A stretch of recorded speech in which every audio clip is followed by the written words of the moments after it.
ప్రధాని మోడీ తన కేబినెట్ని విస్తరించేందుకు ముహూర్తం ఫిక్స్ చేశారట. ఇందులో ఏపీకి మరో మంత్రి పదవి దక్కనుందనే ప్రచారం జరుగుతుంది. బీహార్ ఎన్నికలకు ముందే కేంద్ర మంత్రిమండలి విస్తరణ జరుగుతుందని, అందులో బీహార్, ఏపీలకు ప్రాధాన్యత ఇవ్వనున్నట్లు తెలుస్తుంది. మరి ఏపీలో ఎవరిని ఆ ఛాన్స్ వరిస్తుంది? చంద్రబాబు ఎవరి పేరును సూచిస్తున్నారు? Just watch the story.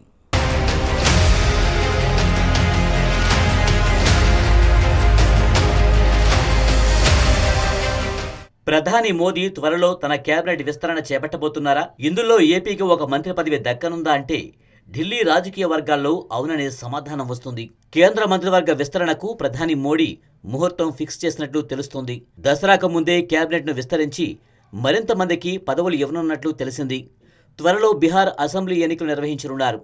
దీంతో పాటు వచ్చే ఏడాది తమిళనాడులో సైతం ఎన్నికలు ఉన్నాయి. బీహార్లో ఇప్పటికే ఎన్డీఏకు ధీటుగా ఇండియా కూటమి బలోపేతమైంది.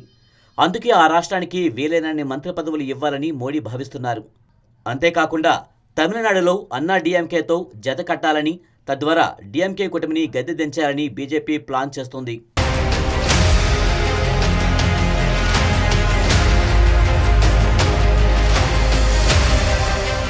తమిళనాడుకు చెందిన బీజేపీ మాజీ చీఫ్ అన్నామలైకు రాజ్యసభ సభ్యత్వం ఇవ్వాలని బీజేపీ భావిస్తుందట. అంతేకాకుండా అతనికి కేంద్ర మంత్రి పదవి కూడా ఇచ్చే ఛాన్స్ ఉందనే టాక్ వినిపిస్తుంది. ఈ క్రమంలో ఏపీకి కూడా మంత్రి పదవి దక్కే అవకాశాలు ఉన్నాయనే చర్చ జరుగుతుంది. ఏపీలో కూటమి అధికారంలోనికి వచ్చింది. దీంతో పాటు 21 ఎంపీ స్థానాలను కూడా గెలిచింది. ఇందులో 16 మంది టీడీపీకి చెందినవారు కాగా బీజేపీ 3, జనసేన 2 స్థానాల్లో విజయం సాధించింది. కేంద్రంలో ఎన్డీఏ మూడోసారి అధికారంలోనికి రావడానికి టీడీపీ మద్దతు కీలక పాత్ర పోషించింది. అందుకే ఏపీ నుంచి 3 ఎంపీలకు కేంద్రంలో మంత్రి పదవులు దక్కాయి. కింజరాపు రామ్మోహన్ నాయుడు, పెమ్మసాని చంద్రశేఖర్తో పాటు భూపతిరాజు శ్రీనివాస్ వర్మకు మంత్రి పదవులు వరించాయి. అయితే ఇప్పుడు తెలుగుదేశం పార్టీకి మరో కేంద్ర మంత్రి పదవి ఇవ్వాలని మోడీ భావిస్తున్నట్లు తెలుస్తోంది. ఇప్పటికే ఈ విషయంపై సీఎం చంద్రబాబుకు సమాచారం ఇచ్చినట్లు ప్రచారం సాగుతోంది.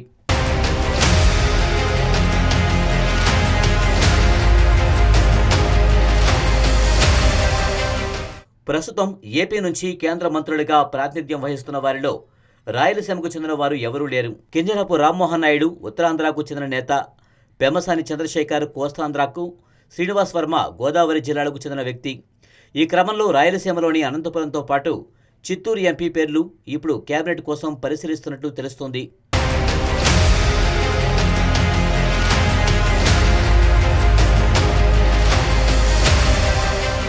ఒకవేళ మహిళలకు ఇవ్వాలనుకుంటే నంద్యాల ఎంపీ బైరెడ్డి శబరి పేరు కూడా పరిశీలించే అవకాశం ఉన్నట్లు తెలిసింది. బైరెడ్డి శబరి మంచి వాగ్దాటి ఉన్న మహిళా నేతగా ఆమె గుర్తింపు తెచ్చుకున్నారు. లోక్సభలో సైతం తనదైన శైలిలో ప్రసంగిస్తున్నారు. రాజకీయ ప్రత్యర్థులను సైతం గట్టిగానే ఎదుర్కొంటున్నారు. అంతేకాకుండా విద్యాధికురాలు కావడం ఆమెకు అదనపు అర్హత.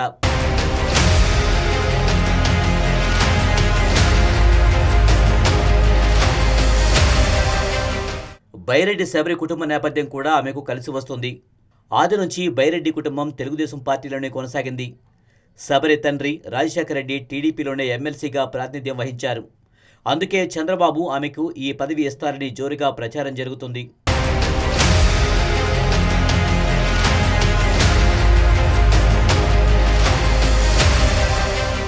ఇక అనంతపురం నుంచి తొలిసారి గెలిచిన అంబిక జి లక్ష్మీనారాయణ పేరు కూడా కేంద్ర మంత్రి పదవి పరిశీలనలో ఉన్నట్లు తెలిసింది. 2009లో హిందూపురం నుంచి కాంగ్రెస్ అభ్యర్థిగా పోటీ చేసి 3వ స్థానంలో నిలిచారు. అయితే 2014లో ఆయన తెలుగుదేశం పార్టీలో చేరారు. 2014 ఎన్నికల్లో హిందూపురం నుంచి పోటీ చేయడానికి అవకాశం వచ్చింది. కానీ ఆఖరి నిమిషంలో ఆ సీటును బాలకృష్ణకు కేటాయించారు చంద్రబాబు. అయినా సరే బాలయ్య విజయం కోసం లక్ష్మీనారాయణ తీవ్రంగా శ్రమించారు.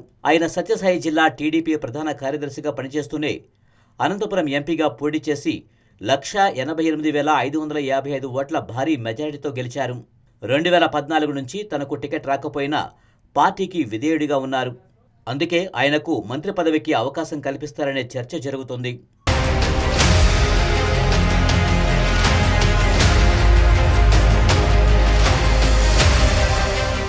చిత్తూరు నుంచి గెలిచిన మాజీ ఐఆర్ఎస్ అధికారి దగ్గుమల ప్రసాద్ పేరు కూడా కేంద్ర మంత్రి పదవికి పరిశీలనలో ఉన్నట్లు తెలిసింది. 2019లో ఐఆర్ఎస్ పదవి విరమణ చేసిన తర్వాత నిర్మాణ రంగంలో స్థిరపడ్డారు. అయితే తెలుగుదేశం పార్టీలో చేరిన వెంటనే ఆయనకు చిత్తూరు ఎంపీగా పోటీ చేసే అవకాశం వచ్చింది. 2024లో ఆయన వైసీపీ అభ్యర్థి రెడ్డప్పపై 2,20,479 ఓట్ల భారీ మెజారిటీతో విజయం సాధించారు.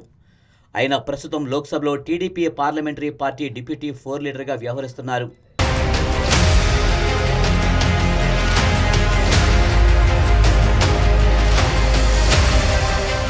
విద్యాధికుడు, ఐఆర్ఎస్గా పనిచేస్తున్న అనుభవం ఆయనకు కలిసి వచ్చే అవకాశం ఉందనే చర్చ జరుగుతుంది.